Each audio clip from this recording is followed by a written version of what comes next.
નમસ્કાર વિદ્યાર્થી મિત્રો, શ્રી અને Shrimati PK Kotawala arts college પાટણના ડૉક્ટર અલ્પેશ પટેલના આપ સૌને નમસ્કાર. મિત્રો, અગાઉના બે લેક્ચરમાં આપણે અર્થશાસ્ત્રની પ્રોફેસર એડમ સ્મિથે આપેલી વ્યાખ્યા અને પ્રોફેસર માર્શલે આપેલી વ્યાખ્યા જોઈ. એની મુખ્ય બાબતો ફરીથી થોડી ટૂંકમાં ચર્ચા કરી લઉં તો એના પછી આપણે આજે પ્રોફેસર રોબિન્સે આપેલી અર્થશાસ્ત્રની વ્યાખ્યાની ચર્ચા કરીએ, એના લક્ષણો, એની ટીકાઓ સહિત. તો સૌપ્રથમ એડમ સ્મિથની વ્યાખ્યા જે હતી એમાં શું બાબત સમજાવી હતી તો કહીએ તો એડમ સ્મિથ એ અર્થશાસ્ત્રના પિતા તરીકે ઓળખાય છે. એડમ સ્મિથે ઈસવીસન 1776માં લખેલ પુસ્તક wealth of nation, an inquiry into the nature and causes of wealth of nations, રાષ્ટ્રોની સંપત્તિનું સ્વરૂપ અને કારણોની તપાસ. ટૂંકમાં એમને એ પુસ્તકને વેલ્થ ઓફ નેશન્સ તરીકે ઓળખવામાં આવે છે. તો આ પુસ્તકમાં પ્રોફેસર એડમ સ્મિથે અર્થશાસ્ત્રની પોતાની વ્યાખ્યા આપી કે અર્થશાસ્ત્ર એટલે સંપત્તિનું શાસ્ત્ર. એડમ સ્મિથે વ્યાખ્યા આપી કે અર્થશાસ્ત્ર એટલે સંપત્તિનું શાસ્ત્ર. બરાબર. એના લક્ષણો અને ટીકાઓ આપણે જોઈ. એમની વ્યાખ્યાની મુખ્ય બાબત અથવા મુખ્ય બાબત એ હતી કે સંપત્તિનો જ અભ્યાસ કરે છે અર્થશાસ્ત્ર. એમણે માનવીને કેન્દ્રમાં રાખ્યો નહોતો, સંપત્તિને કેન્દ્રમાં રાખીને બાબત સમજાવી હતી. એ થોડીક ટીકાપાત્ર વ્યાખ્યા હતી. પછી પ્રોફેસર માર્શલે એમાં સુધારો કરી 1890માં લખેલા પોતાના પુસ્તક પ્રિન્સિપલ્સ ઓફ ઇકોનોમિક્સ એટલે કે અર્થશાસ્ત્રના સિદ્ધાંતો, એ પુસ્તકમાં એમણે પોતાની અર્થશાસ્ત્રની વ્યાખ્યા આપી કે અર્થશાસ્ત્ર એક બાજુ સંપત્તિનો અને બીજી વધારે મહત્ત્વની બાજુએ માનવ જીવનના મહત્ત્વના પાસાઓનો અભ્યાસ કરે છે. બરાબર. તો એ વ્યાખ્યા પ્રોફેસર માર્શલે સમજાવી. બરાબર. હવે એ બંને પછી ત્રીજી વ્યાખ્યા જે સૌથી વધુ સ્વીકારાઈ, જેની બહુ ચર્ચા થઈ છે, પ્રોફેસર રોબિન્સની વ્યાખ્યા. બરાબર. તો પ્રોફેસર રોબિન્સે જે વ્યાખ્યા આપી એ એમણે અછત અને પસંદગીના ખ્યાલ પર આધારિત આપી. રોબિન્સના મત મુજબ અર્થશાસ્ત્રનો સંબંધ ભૌતિક સાધનો કે ભૌતિક કારણો સાથે નથી, એટલે સંપત્તિ સાથે અથવા સંપત્તિના કારણો સાથે એને કોઈ અર્થશાસ્ત્રનો સંબંધ નથી એવું રોબિન્સ માનતા. તો અર્થશાસ્ત્ર પસંદગીના પ્રશ્ન પર પોતાનું ધ્યાન કેન્દ્રિત કરે છે. એટલે અર્થશાસ્ત્રનું મેઇન કેન્દ્રબિંદુ ક્યાં છે? પસંદગીનો પ્રશ્ન. માનવી સમક્ષ અનેક પસંદગીઓ હોય, એમાંથી શ્રેષ્ઠ પસંદગી કરવી. બરાબર. એમ કે એનો સંબંધ પસંદગી સાથે રહેલો છે એવું રોબિન્સ માનતા હતા. રોબિન્સના મતે આપણે રોજબરોજ અનેક ચીજ વસ્તુઓ અથવા અનેક પ્રવૃત્તિ કરતા હોઈએ છીએ. બરાબર. આરામ કરવો, કામ કરવું, બરાબર, પૈસાથી કે સેવાની હેતુથી કામ કરવું, ડૉક્ટર થવું કે વેપાર કરવો, બરાબર, ખેતી કરવી તો કયો પાક લેવો, રોકડીયો પાક લેવો અથવા તો ધાન્ય પાક લેવો, કઠોળ પાક લેવો. બરાબર. આમ માનવી સમક્ષ અનેક પ્રશ્નો ઊભા થતા હોય છે. એના માનવીએ અનેક પ્રશ્નોમાંથી યોગ્ય બાબતની પસંદગી કરવાની હોય છે. બરાબર. બીજું, સરકાર માટે પણ પસંદગીના અનેક પ્રશ્નો ઊભા હોય છે કે સંરક્ષણ પાછળ ખર્ચ કરવું કે વિકાસની પ્રવૃત્તિઓ પાછળ નાણાં ખર્ચવા, નાના ઉદ્યોગ પાછળ ખર્ચવા કે મોટા ઉદ્યોગો પાછળ ધ્યાન આપવું, ખેતી પાછળ વધુ ધ્યાન આપવું અથવા તો ઉદ્યોગો પાછળ વધુ ધ્યાન આપવું. આવા દરેક પ્રશ્નો જેમ માનવીને હોય છે એમ કોઈ પણ દેશની રાજ્ય અથવા કેન્દ્ર સરકાર પાસે પણ અનેક પ્રશ્નો ઊભા થતા હોય છે. તો કોઈ પણ માનવી માટે અનેક પ્રશ્નો એની સામે ઉપસ્થિત હોય છે. એમાંથી યોગ્ય પ્રશ્નની, યોગ્ય બાબતની પસંદગી કરવી એ જરૂરી છે. તો રોબિન્સ પોતાની વ્યાખ્યાને પસંદગીના પ્રશ્ન પર આધારિત વ્યાખ્યા તરીકે એમણે વ્યાખ્યા આપી છે, અછત અને પસંદગીના ખ્યાલ પર. બરાબર. તો ટૂંકમાં એમને કહીએ તો અર્થશાસ્ત્ર એટલે પસંદગીના પ્રશ્નોનો અભ્યાસ કરતું શાસ્ત્ર. સાદી રીતે કહી શકાય કે રોબિન્સના મતે અર્થશાસ્ત્ર એટલે પસંદગીના પ્રશ્નોનો અભ્યાસ કરતું શાસ્ત્ર. પરંતુ રોબિન્સની મુખ્ય વ્યાખ્યા, એમની વ્યાખ્યાની મુખ્ય બાબત આપણે જોઈએ તો એમણે એવું કહ્યું છે કે અર્થશાસ્ત્ર એક એવું વિજ્ઞાન છે કે જે અમર્યાદિત માનવ જરૂરિયાતો અને વૈકલ્પિક ઉપયોગવાળા મર્યાદિત સાધનોના સંદર્ભમાં માનવ વ્યવહારનો અભ્યાસ કરતું શાસ્ત્ર. જો અહીં 3 બાબતો મહત્વની છે. સૌથી 4 બાબતો. સૌથી પહેલાં એમણે શું કહ્યું? અર્થશાસ્ત્ર એક એવું વિજ્ઞાન છે, બરાબર. અર્થશાસ્ત્ર એક આર્થિક વિજ્ઞાન છે, બરાબર. એ બાબત એમણે સ્વીકારી કે અર્થશાસ્ત્ર એક એવું વિજ્ઞાન છે, બરાબર. એમાં સૌથી મહત્વની બાબત અમર્યાદિત જરૂરિયાતો અથવા તો અમર્યાદિત માનવ જરૂરિયાતો. અર્થશાસ્ત્રના પાયામાં કોણ રહેલું છે? માનવી, બરાબર. આ વિશ્વનો વિકાસ કોણે કર્યો છે? દુનિયાનો માનવીએ, બરાબર. પૃથ્વી પર સૌથી અને એકમાત્ર બુદ્ધિશાળી પ્રાણી હોય તો માનવી, બરાબર. તો કહેવાનો મતલબ કે અર્થશાસ્ત્રના કેન્દ્રમાં કોણ રહેલું છે? તો માનવી. તો અમર્યાદિત જરૂરિયાતો કોની છે? તો માનવીની. શું શબ્દ વાપરે છે એમણે?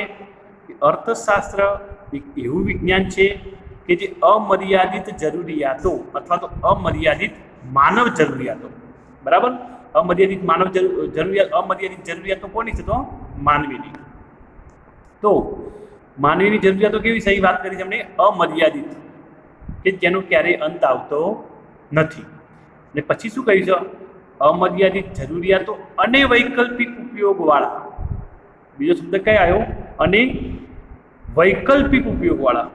વૈકલ્પિક એટલે કે જુદા જુદા ઉપયોગ, એક કરતાં વધુ ઉપયોગ હોય, જુદા જુદા ઉપયોગ હોય, એક કરતાં વધુ ઉપયોગ હોય, બરાબર. એટલે કે વૈકલ્પિક ઉપયોગવાળા મર્યાદિત સાધનોના સંદર્ભમાં માનવ વ્યવહારનો અભ્યાસ કરતું શાસ્ત્ર. એટલે કે અર્થશાસ્ત્ર એક એવું વિજ્ઞાન છે જે અમર્યાદિત જરૂરિયાતો અને વૈકલ્પિક ઉપયોગવાળા મર્યાદિત સાધનોના સંદર્ભમાં. પછી વૈકલ્પિક ઉપયોગવાળા પછી કયું આવ્યું? મર્યાદિત સાધનો. સાધનો પાછા કેવા છે? મર્યાદિત. એ માનવ જરૂરિયાતો અમર્યાદિત સામે જરૂરિયાત સંતોષવાના સાધનો કેવા છે? મર્યાદિત. મર્યાદિત પણ કેવા? વૈકલ્પિક ઉપયોગવાળા, એટલે કે જુદા જુદા ઉપયોગવાળા. એમ કે મર્યાદિત સાધનોના સંદર્ભમાં માનવ વ્યવહારનો અભ્યાસ કરતું શાસ્ત્ર. અંતે તો કોનું ધ્યાનમાં રાખ્યું છે રોબિન્સે? માનવ વ્યવહાર, માનવી. વ્યાખ્યાના કેન્દ્રમાં કોણ રહેલું છે? માનવી. કારણ કે એમણે શું કહ્યું અંતે? કે મર્યાદિત સાધનોના સંદર્ભમાં માનવ વ્યવહારનો અભ્યાસ કરતું શાસ્ત્ર એટલે અર્થશાસ્ત્ર. અંતે તો એમની વ્યાખ્યામાં કેન્દ્રમાં કોણ આવી ગયું? માનવી, બરાબર. કારણ કે અર્થશાસ્ત્ર કોનો અભ્યાસ કરે છે? માનવ વ્યવહાર, બરાબર. એટલે રોબિન્સે પોતાની વ્યાખ્યામાં અછત અને પસંદગીના ખ્યાલ પર જે વ્યાખ્યા આપી એમાં કેન્દ્રમાં કોને રાખ્યો છે? માનવી, માનવ વ્યવહાર, બરાબર. તો ફરીથી આ વ્યાખ્યા જોઈ લઈએ તો અર્થશાસ્ત્ર એક એવું વિજ્ઞાન છે જે અમર્યાદિત જરૂરિયાતો અને વૈકલ્પિક ઉપયોગવાળા મર્યાદિત સાધનોના સંદર્ભમાં માનવ વ્યવહારનો અભ્યાસ કરતું શાસ્ત્ર, બરાબર. હવે એક બાબત હું તમને કહેવું ભૂલી ગયો. રોબિન્સે ક્યારે આ પુસ્તક લખ્યું, ક્યારે વ્યાખ્યા આપી? તો 1932માં. 1932માં એટલે કે જ્યારે વિશ્વ મંદી ચાલી રહી હતી એ સમયે. તમે નવા વિદ્યાર્થી અર્થશાસ્ત્ર એટલે તમને હાલ ખ્યાલ નહીં હોય, કદાચ 11-12માં ઇકોનોમિક્સ વિષય સાથે ભણીને આવ્યા છે એમને ખ્યાલ હશે કે 1929થી 1933 વિશ્વની મહામંદી કહેવાય, આજ સુધીની સૌથી મોટી મંદી, બરાબર. 1929માં ઉદ્ભવી 1933 સુધી ચાલી. એ સમયે 1932માં રોબિન્સે આ પુસ્તક પ્રકાશિત કર્યું. એમના પુસ્તકનું નામ હતું એન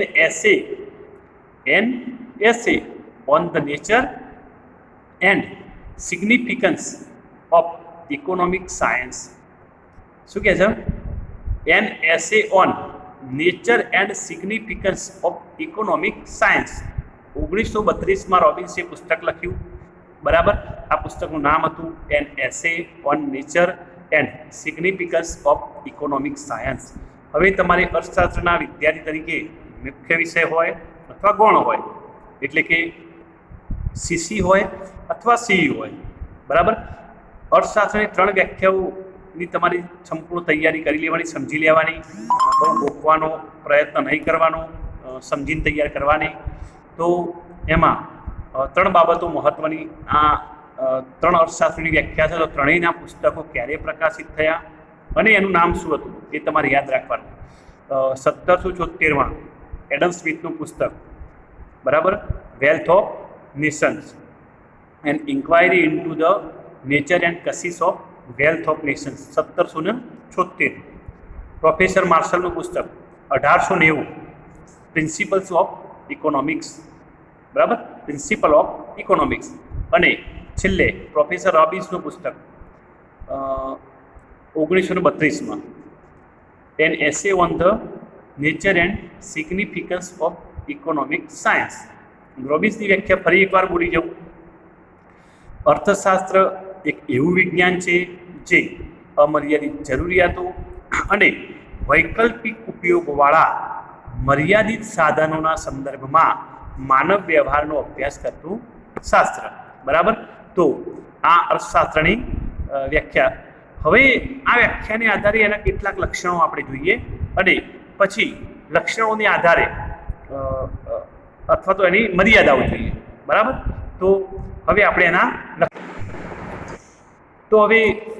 પ્રોફેસર રોબિન્સની વ્યાખ્યાના આપણે લક્ષણોની ચર્ચા કરીએ તો સૌ પ્રથમ એમની વ્યાખ્યાને આધારે કહી શકાય કે અમર્યાદિત જરૂરિયાતો. તો જરૂરિયાતો કોની? તો માનવીની. કારણ કે એમની વ્યાખ્યામાં પણ એમણે કહ્યું છે કે માનવ વ્યવહારનો અભ્યાસ કરે છે અથવા તો વિશ્વનો વિકાસ કોણે કર્યો છે? ચીજવસ્તુ, સેવાઓ, નવી નવી શોધ કોણે કરી છે? વૈજ્ઞાનિક, ટેકનોલોજી, આ તે બધું શોધ માનવી.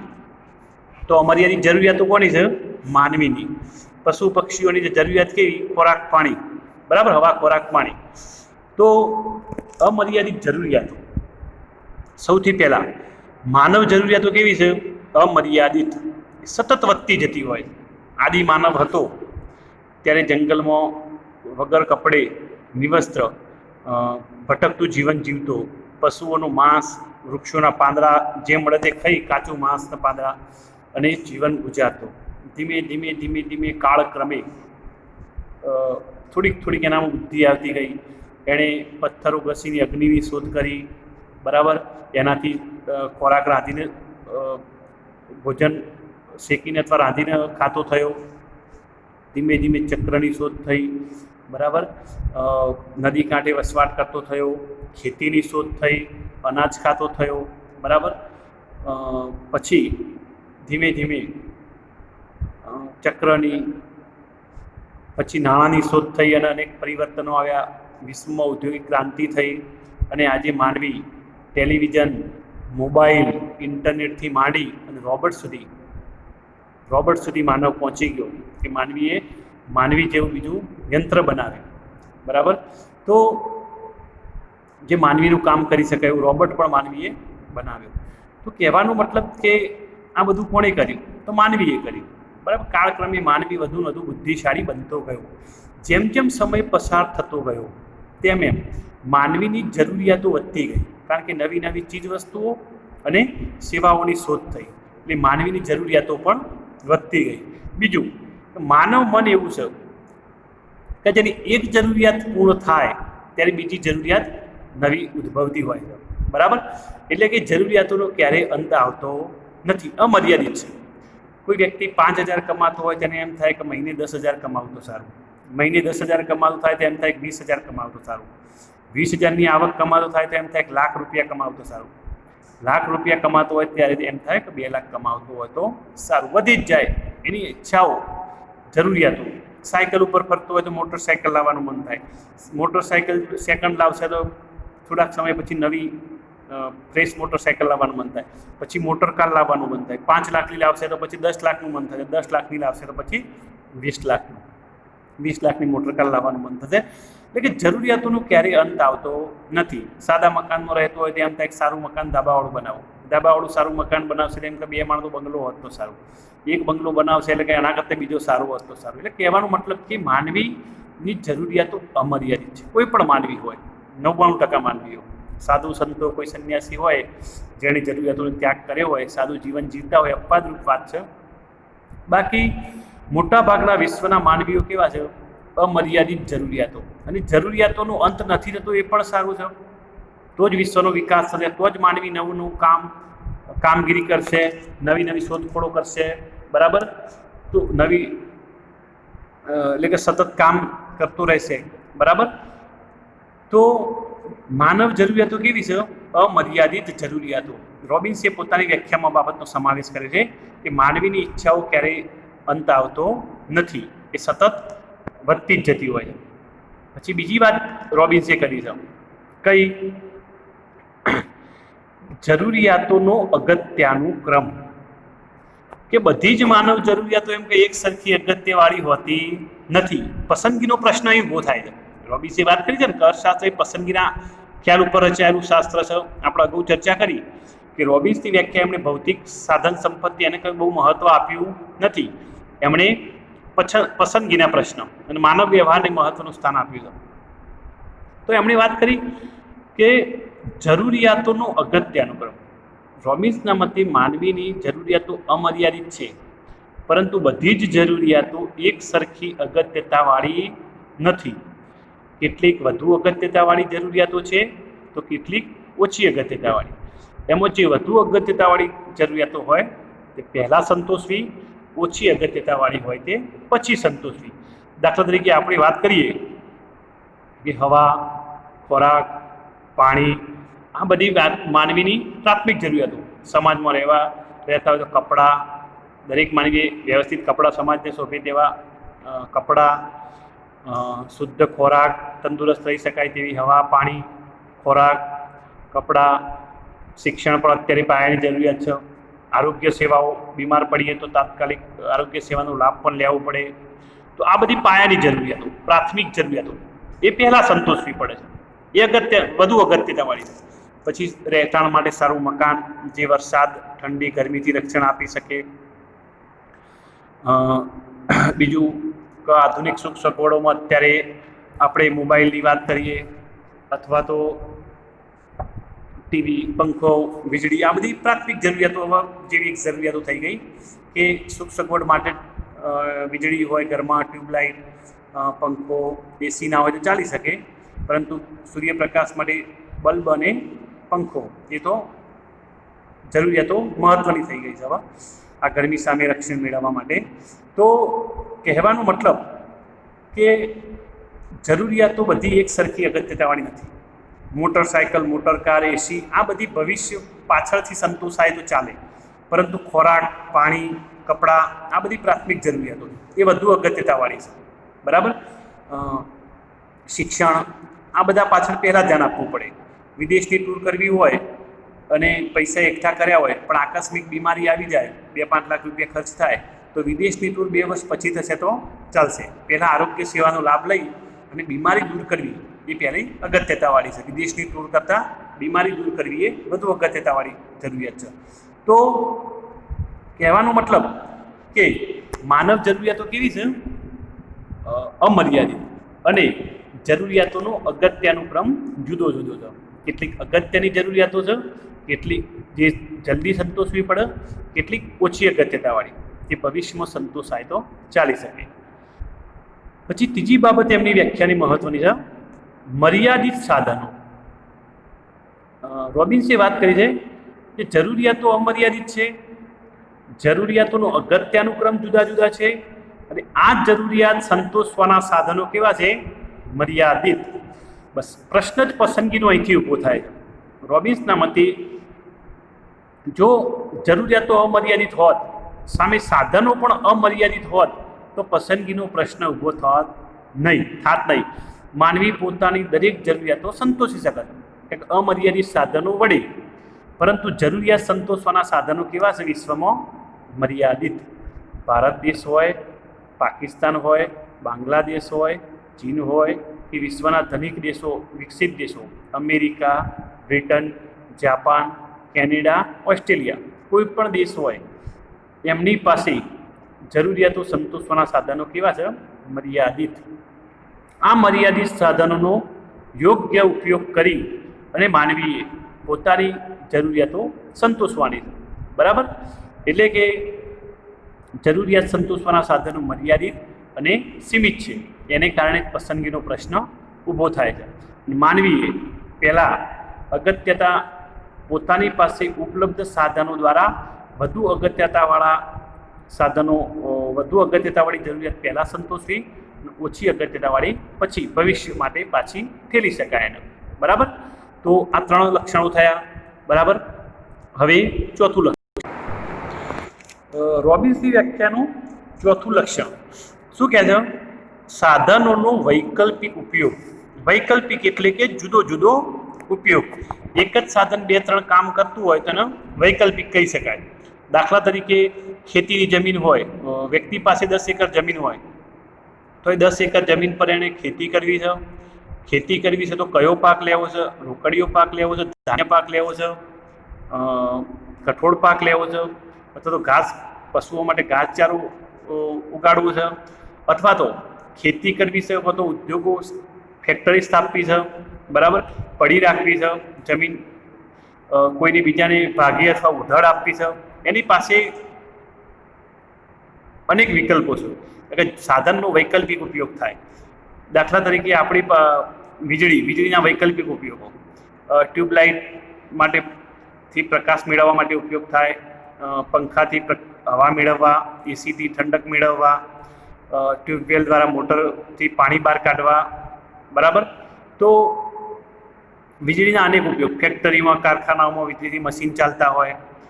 તો કહેવાનો મતલબ કે સાધનોનો વૈકલ્પિક ઉપયોગ માનવીની અમર્યાદિત જરૂરિયાતો છે સામે જરૂરિયાતોનો અગત્યાનુક્રમ જુદો જુદો છે.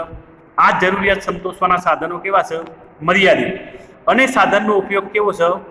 વૈકલ્પિક. એટલે એક જ સાધનના એક કરતાં વધુ ઉપયોગો થઈ શકતા હોય, એટલે કે વૈકલ્પિક ઉપયોગો. બરાબર? તો સાધનના ઉપયોગો કેવા છે? વૈકલ્પિક, એટલે કે જુદા જુદા. બરાબર? તો આ 4 વ્યાખ્યાઓ રોબિન્સની વ્યાખ્યાના 4 લક્ષણો આપણે મહત્વના કહી શકીએ. કયા કયા લક્ષણો જોઈએ આપણે ફરીથી એકવાર બોલી જવું. માનવ જરૂરિયાતો અમર્યાદિત અથવા તો અમર્યાદિત જરૂરિયાતો. બીજું લક્ષણ એનું જરૂરિયાતોનો અગત્યાનુક્રમ, એટલે કે અગત્યાનુક્રમ જુદો જુદો. માનવીની અમર્યાદિત જરૂરિયાતોનો અગત્યાનુક્રમ કેવો છે? જુદો જુદો. ત્રીજું લક્ષણ મર્યાદિત સાધનો. જરૂરિયાત સંતોષવાના સાધનો કેવા છે? મર્યાદિત અને ઓછા. અને છેલ્લું લક્ષણ છે એનું સાધનોનો વૈકલ્પિક ઉપયોગ, એટલે કે એક જ સાધનના એક કરતો જુદા જુદા ઉપયોગ થઈ શકતા હોય.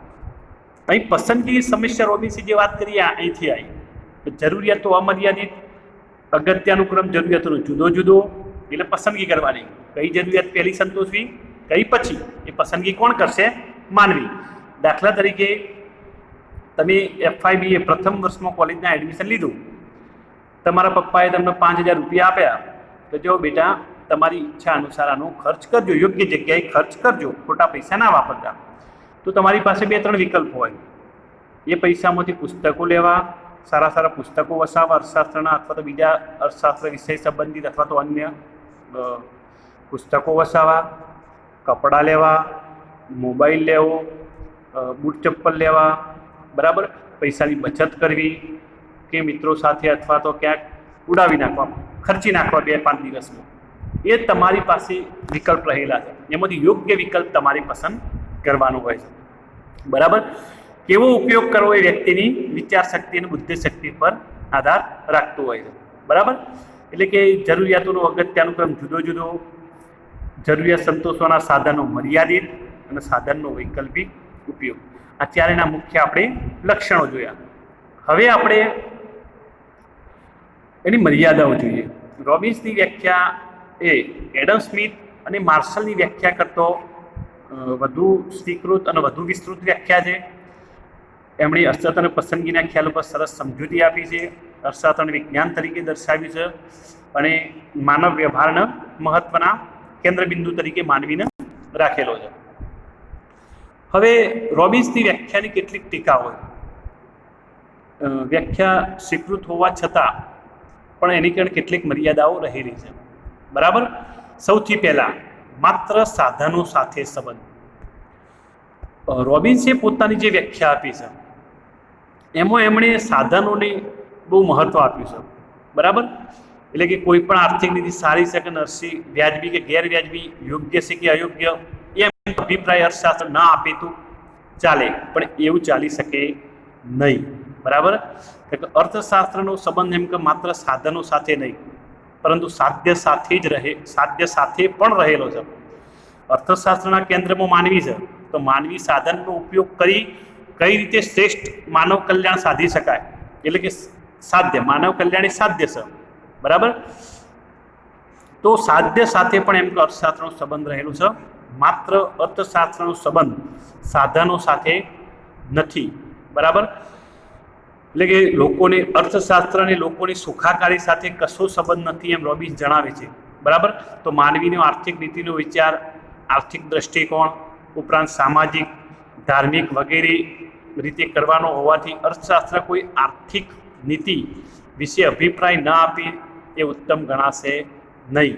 એટલે કે અર્થશાસ્ત્ર માત્ર સાધનો સાથે સંબંધ નહીં પરંતુ સાધ્ય સાથે પણ સંબંધ ધરાવે છે. એટલે કે શું છે એ જ નહીં પણ શું હોવું જોઈએ, કેવું હોવું જોઈએ એની સાથે પણ અર્થશાસ્ત્ર સંબંધ ધરાવે છે. વધુ વિશાળ વ્યાપ, બીજી એક મર્યાદા છે. વધુ વિશાળ વ્યાપ એટલે કે સામે, એટલે કે એક બાજુ વિસ્તૃત વ્યાખ્યા છે, બીજી બાજુ સંકુચિત વ્યાખ્યા પણ કહી શકાય. કે રોબિન્સે માનવ જીવનને દરેક વ્યવહારનો આમાં સમાવેશ કર્યો છે.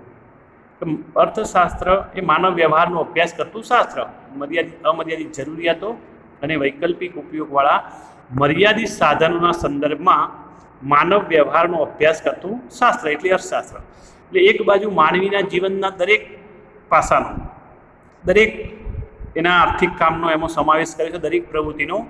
તો બીજી બાજુ માત્ર સાધનો સાથે સંબંધ દર્શાવે છે, સાધ્ય સાથે કોઈ ચર્ચા એમણે કરી નથી.